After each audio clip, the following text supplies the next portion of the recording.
الحمد لله رب العالمين الرحمن الرحيم الحمد لله رب العالمين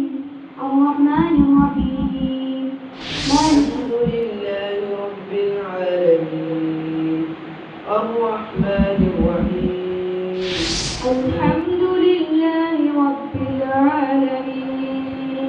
الرحمن الرحيم وقال فرعون يا هامان ابن لي صرحا لعلي أبلغ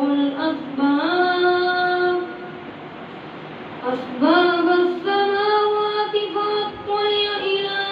إله موسى وإني لأظنه كاذبا وكذلك زين لفرعون سوء عمله وصد عن السبيل وما كيد فرعون إلا في تباب وقال الذي